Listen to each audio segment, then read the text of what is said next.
Dozen dozen লাশ ঝুলায় রাখছে, আওয়ামী লীগ আমাদের জবাই করেছে আপনার বিভিন্ন জায়গায় পুলিশ সদস্যদেরকে রাস্তায় ফেলে আন্দোলনকারী লোকরা জবাই করেছে। পুলিশদেরকে না মারা হতো তাহলে পুলিশের ফায়ারিং এ কম লাগছে, এদের সিভিলিয়ান ড্রেসে হাতে 7.62 আপনারা নিজে দেখছেন, 7.62 মানে 7.62 রাইফেল। সিভিল ড্রেসে কারা আনসার এলাকাতে গিয়ে এরকম ভাবে ফায়ার করছে, আরো নাকি এখানে তো মাত্র 7-8 জন। এটা খুবই মারাত্মক, মানে তার মানে হচ্ছে যে আমরা সিভিলিয়ানকে আর্ম করেছি। আমরা তো আসলে জানি মাত্র 15-20 জন 41 জন পুলিশ সদস্য মারা গেছে, এরকম একটা খবর বলেছে। এটা আসলে কয়েকশো মারা গেছে এবং ব্রুটালি মারা গেছে।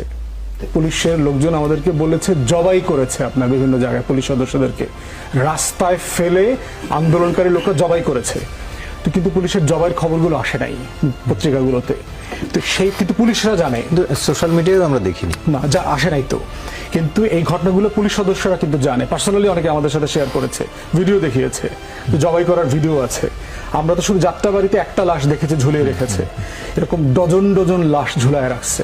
আমরা শুধু সিরাজগঞ্জে একটা থানায় পোড়ায় মারছে 13 জন 14 জনের কথা জানি, পোড়ায় মেরেছে আরো অসংখ্য পুলিশ সদস্য আছে। যদি মেট্রো রেলে আগুন না দেওয়া হতো, যদি পুলিশদেরকে না মারা হতো, তাহলে বিপ্লবটা তো সহজেই অর্জিত হতো নাকি?